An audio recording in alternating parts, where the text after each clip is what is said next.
Mutfakta Hayattan kanalımızdan merhaba. Bugün de benim de severek tükettiğim, eminim birçok kişinin de bildiği, içeriğini de istediğimiz gibi farklılıklar katabileceğimiz unsuz, glutensiz, lezzetli mi lezzetli kırmızı mercimek ekmeğiyle geldim. Hemen şöyle malzeme listemizi veriyorum. 2 su bardağı kırmızı mercimek, 4 yumurta, 1 su bardağı yoğurt, 1 su bardağı süt, yarım çay bardağı zeytinyağı, 250 gram lor peynir, 4 yemek kaşığı kara buğday unu, 2 kabartma tozu, yarım demet maydanoz, yarım demet dereotumuz var. Baharatlarımız 1 tatlı kaşığı kekik, 1 tatlı kaşığı nane, 1 tatlı kaşığı tuz, 1 tatlı kaşığı susam, 1 tatlı kaşığı çörek otu, 1 tatlı kaşığı haşhaş, 1 çay kaşığı kimyon, 1 çay kaşığı pul biber, 1 çay kaşığı kırmızı toz biber, 1 çay kaşığı karabiber, 1 çay kaşığı zerdeçal. İsterseniz isteğe bağlı yine içerisine zeytin, keten tohumu, çekirdek içi, 5-6 dal nane, taze nane, tahin, kaşar peyniri gibi birçok alternatifler de yaratabilirsiniz. Kırmızı mercimek ekmeğimizi yapabilmek için ön hazırlıklarımı öncelikle hazırladım. Şöyle güzelce dereotu, maydanozumuzu ince ince doğradım.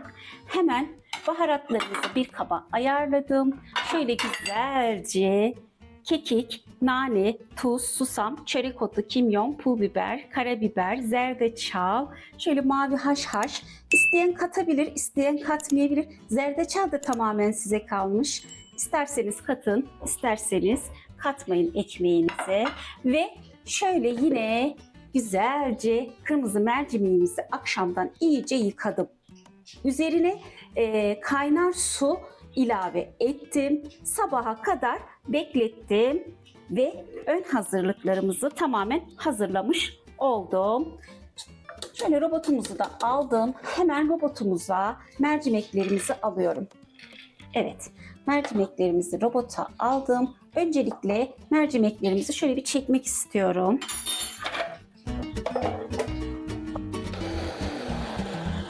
Evet, mercimeklerimi çektim. Hemen şöyle robotumuzu açıyorum. Öncelikle bir bakacağım arkadaşlar. Hemen ezilmiş gibi. Henüz daha çekmemiz gerekiyor.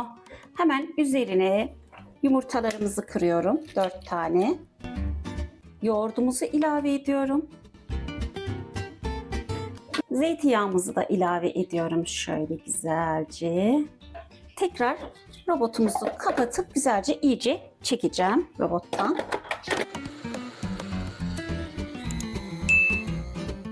Tekrar robotumuzu açıyorum. Görmüş olduğumuz gibi burada güzel bir mercimek ekmeği hamurunu elde etmiş oldum. Ve tabii ki üzerine devam ediyoruz arkadaşlar diğer malzemelerimizi. Şöyle 2 tane kabartma tozumuzu ilave ediyorum. Tüm baharatlarımızı da ilave ediyorum. Yine bir harmanlayacağım.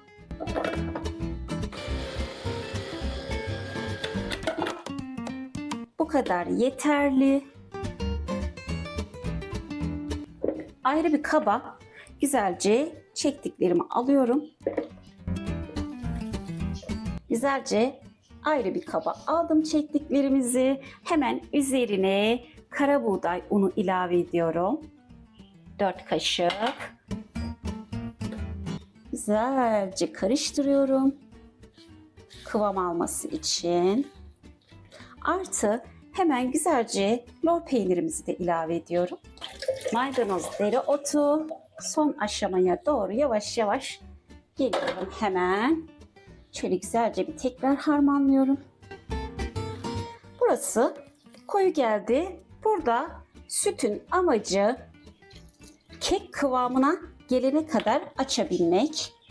Şöyle güzelce sütle açıyorum açabildiğim kadar. Henüz daha koyu.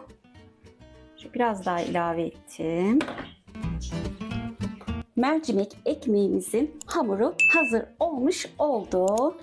Hemen tepsimi ayarladım. Güzelce yağlı kağıdımızı suda ısladım, büzüştürüp şöyle açtım tepside. Hemen zeytinyağı üzerine hafif gezdirip kırmızı mercimek ekmek hamurumuzu tepsimize alıyorum hepsini. Şöyle güzelce tepsimizin tamamını kaplayacak şekilde yaydıktan sonra biraz daha ufak bir tepsiye alabiliriz. Daha kalın olması için, ince olmasını istiyorsanız büyük tepsiye alabilirsiniz böyle benim gibi. Üzerine çörek otu attıktan sonra ısıtılmış fırında 170-180 derecede 30-35 dakika kızarana kadar güzelce pişiriyoruz. Tabii ki kürdan testi yapacağım arkadaşlar. Pişip pişmediğini anlamak için kontrollü bir şekilde pişirirseniz daha iyi olur. Doğru fırına gidiyoruz. Glutensiz kırmızı mercimek ekmeğimiz güzelce nar gibi kızardı. Tabii ki buradaki püf nokta kesinlikle ekmeğimizin iyice soğuması gerekiyor. Daha sonra güzelce porsiyonluk olarak dilimleyeceğiz. Soğuduktan sonra servise alacağım. Evet, yüksek proteinli, glutensiz, unsuz ekmeğimizi servise aldım. Her öğünde tüketebileceğimiz hem lezzetli mi lezzetli hem de doyurucu mu doyurucu, besin değeri de oldukça yüksek glutensiz, unsuz ekmeğimizi yaparak tüm sevdiklerimizle paylaşabiliriz. Yine bir videomuzun sonuna geldim. Videomuzu izlediğiniz için teşekkür ederim. Kanalımıza abone olmayı, yorum, beğeni bırakmayı, yeni tariflerimiz için zili açmayı unutmayın. Hoşça kalın.